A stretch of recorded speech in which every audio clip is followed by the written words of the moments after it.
परमात्मा श्री राधा कृष्ण के चरणारविंदों में कोटि नमन करते हुए मित्रों को, जिज्ञासुओं को, धर्म प्रेमियों को, ज्योतिष विज्ञान प्रेमियों को हर हर महादेव, बम बम भोले, नमः शिवाय।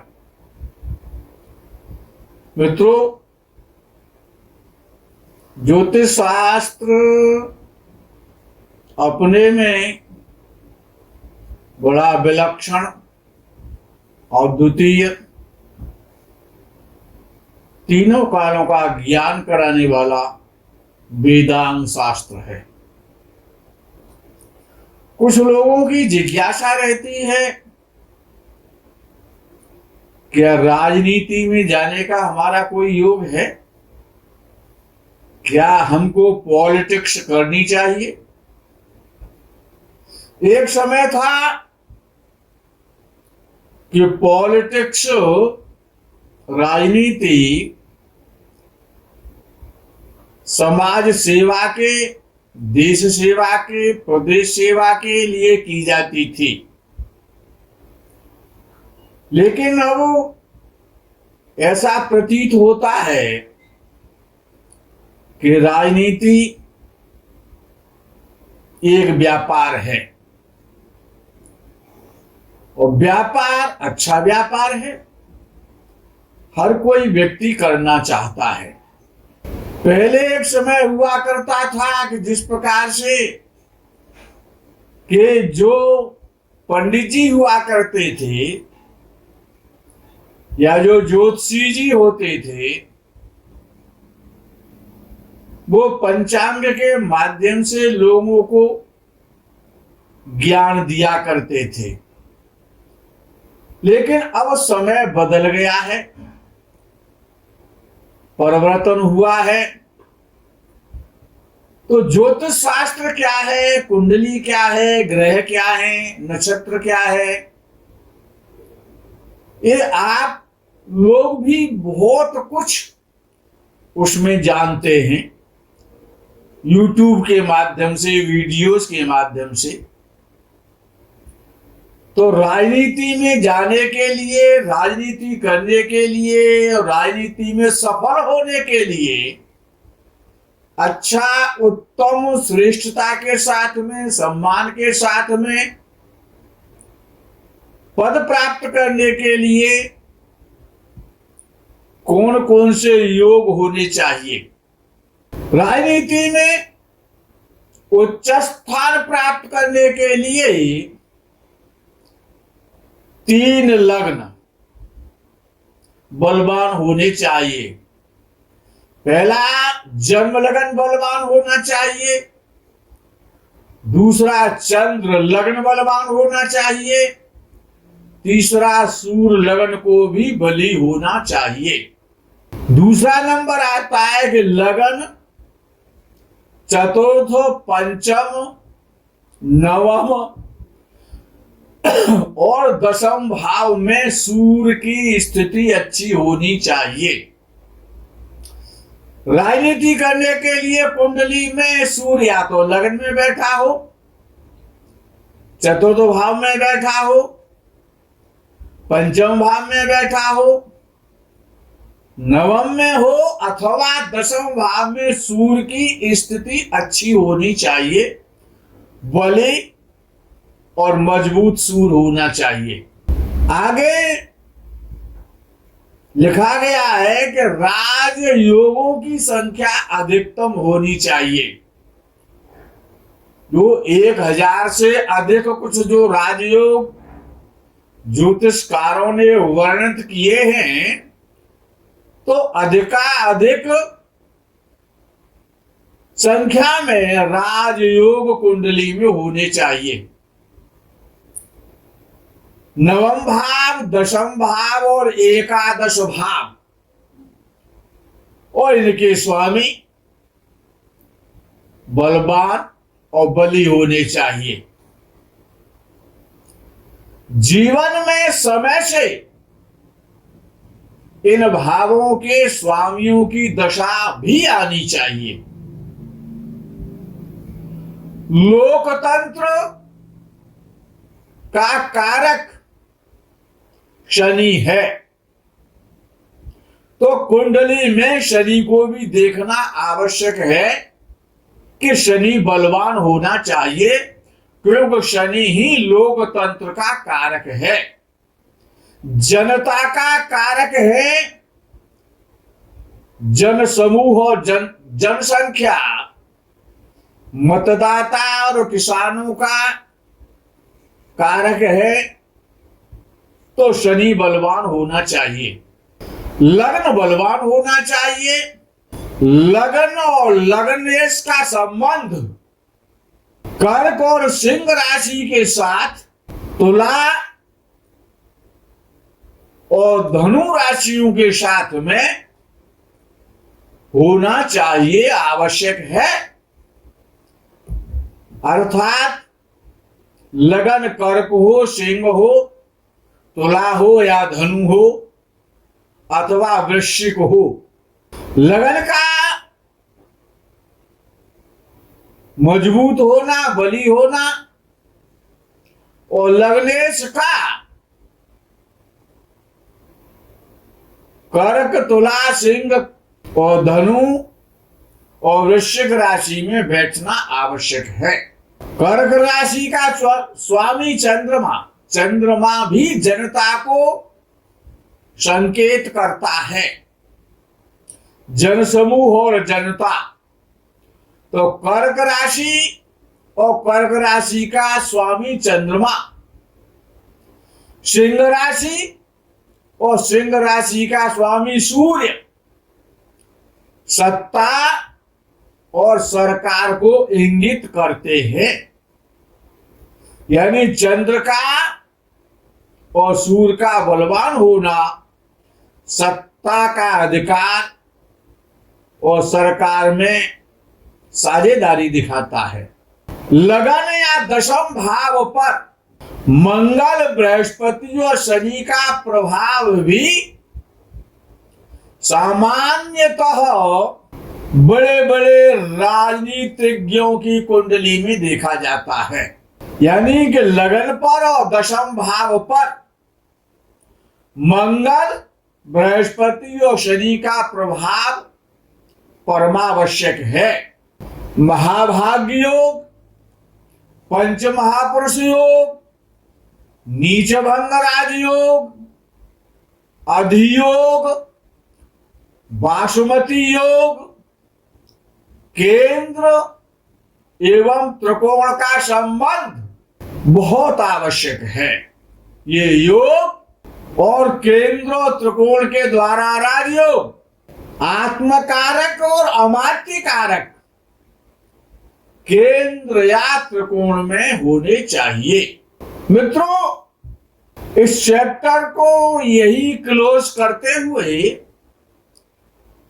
आज मन है कृत्तिका नक्षत्र का वर्णन करने का। अश्विनी और वर्णी नक्षत्र का वर्णन आप सुन चुके हैं, जान चुके हैं। आज कृत्तिका नक्षत्र का ज्ञान आपके पास होना चाहिए। तो सबसे पहले तो समझना है कृत्तिका नक्षत्र है क्या। कृत्तिका 6 होती हैं। उन 6 कृत्तिकाओं ने ही भगवान सदाशिव देवादिदेव महादेव के बड़े पुत्र भगवान श्री कार्तिकेय, जिनको कुमार कहा जाता है, कार्तिकेय कहा जाता है, षडानन भी कहा जाता है। षडानन जिनके 6 मुख हैं। तो 6 कृत्तिकाओं ने अपने दुग्ध पान से, स्तन पान से 6 कृत्तिकाएं 6 मुखों में अलग अलग भगवान कार्तिकेय को दूध पिलाती थी। भगवान कार्तिकेय देवताओं के सेनापति हैं। अर्थात कृत्तिका नक्षत्र 6 तारों से मिलकर के बना है। वो 6 तारे ही कृत्तिका हैं जिन्होंने भगवान कार्तिकेय को स्तनपान कराया। तो कृतिका नक्षत्र में जिसका भी जन्म होता है वो बड़ा शक्तिशाली होता है, वीर होता है, शस्वी होता है, दीर्घायु होता है, सत्यवादी होता है और धार्मिक होता है। कृतिका नक्षत्र की जो आकृति है वो चाकू के समान है। जैसे चाकू होता है, चाकू के समान कृतिका नक्षत्र की आकृति है। कृतिका नक्षत्र के जो पूज्य देवता हैं वो अग्निदेव हैं। अर्थात जो कृतिका नक्षत्र में जातक उत्पन्न होते हैं उनकी अग्नि तत्व की मात्रा प्रबल होती है। वो चुस्त और दुरुस्त और फुर्तीले होते हैं, चंचल स्वभाव के होते हैं, शक्तिशाली होते हैं। कृतिका नक्षत्र सृष्टि की रचना का आधार है। सृष्टि की रचना कृतिका नक्षत्र में ही भगवान ने की है, पर ब्रह्म ने। तो रचनात्मक कार्य को सृष्टि जन कार्य कृतिका नक्षत्र में किए जाते हैं। कृतिका नक्षत्र शक्तिशाली, शक्ति का बोधक है, उपभोक्ता और रोशनी और ऊष्मा का कारक है। जहां पर रोशनी होगी, जहां पर ऊष्मा होगी, जहां पर शक्ति होगी, जहां पर शोधन होगा, वहां तो ज्ञान ही ज्ञान होगा, प्रकाश ही प्रकाश होगा। तो ऐसा जातक जिसका कृतिका नक्षत्र में जन्म होता है वो यशस्वी होता है, दीर्घायु होता है, धनवान होता है, रूपवान होता है। लेकिन कृतिका नक्षत्र का जो प्रथम पार्ट है, प्रथम चरण है, वो मेष राशि में आता है, जिसका स्वामी मंगल है। और कृतिका के जो 3 पार्ट हैं, दूसरा, तीसरा और चौथा जो पार्ट है, कि हर नक्षत्र के 4 पार्ट होते हैं। तो पहला जो पार्ट है कृतिका का वो मेष राशि में आता है। और मेष राशि का स्वामी मंगल है। मंगल के पास बहुत सारी ऊष्मा है, बहुत सारी शोधन शक्ति है। तो जिनका जन्म, इसमें 2 पार्ट पर बात करनी होगी कृतिका नक्षत्र की, क्योंकि ये 2 राशियों को दर्शाता है। जो 3 पार्ट हैं, दूसरा, तीसरा और चौथा पार्ट, उनका स्वामी शुक्र बन जाता है, वो वृषभ राशि में चले जाते। तो मंगल और शुक्र, मंगल में खोज करने की शक्ति है, साइंटिस्ट बनाने की शक्ति है, वैज्ञानिक विद्या, विज्ञान की साइंटिस्ट की विद्या, कंप्यूटर साइंस, नक्षत्रों की खोज, यंत्रों का निर्माण। कृतिका के प्रथम नक्षत्र की बात कर रहा हूं मैं आपसे, जो मेष राशि में आ जाता है। 2 स्वभाव का नक्षत्र है ये। यदि कृतिका के पहले नक्षत्र में प्रथम पार्ट में यदि किसी का जन्म हुआ है तो ऐसा व्यक्ति आविष्कारक होता है, साइंटिस्ट होता है, कुछ न कुछ खोजता ही रहता है, कुछ न कुछ करना चाहता है, कुछ नया करना चाहता है, मिट्टी में से भी सोना निकालना चाहता है, खोज करता होता है, खोज करने वाला होता है, खोदने वाला होता है, सेना से संबंध रखने वाला होता है, या पुलिस से संबंध रखने वाला होता है, या अग्नि से संबंध रखने वाला होता है, अग्नि संबंधित व्यवसाय से संबंध रखने वाला होता है, चिकित्सा या रक्षा विभाग से संबंध रखने वाला होता है। तो इस प्रकार का जो जातक होता है जिसका जन्म कृतिका नक्षत्र में होता है, उसको इस प्रकार की विद्या का अध्ययन करना चाहिए, इसी प्रकार के कार्य करने चाहिए। अब कृतिका के जो 3 नक्षत्र है, तीसरा चौथा, दूसरा तीसरा और चौथा जो पार्ट है, इनका स्वामी शुक्र है कि वो 3 पार्ट वृषभ राशि में चले जाते हैं। तो ऐसा जातक कोमल शरीर का होता है, सुंदर होता है, मधुर भाषी होता है, स्त्रियों से प्रेम करने वाला होता है, कला, नृत्य और संगीत का शौकीन होता है, काव्य लेखन कार्य, स्टोरी लिखना, कल्पना शक्ति बहुत उसकी बढ़ी हुई होती है। ऐसा जो जातक होता है जिसका कृतिका के दूसरे तीसरे चौथे पार्ट में जिसका जन्म होता है, उसको कला के क्षेत्र में, मॉडलिंग के क्षेत्र में, संगीत के क्षेत्र में, डांस के क्षेत्र में, अभिनय के क्षेत्र में, कविता के क्षेत्र में, लेखन कार्य के क्षेत्र में और उसको कार्य करना चाहिए। वराह मेहर के आधार पर कृतिका नक्षत्र में जातक भोजन करने का बहुत शौकीन होता है। अच्छा अच्छा सुस्वादु स्वादिष्ट तरह तरह का व्यंजन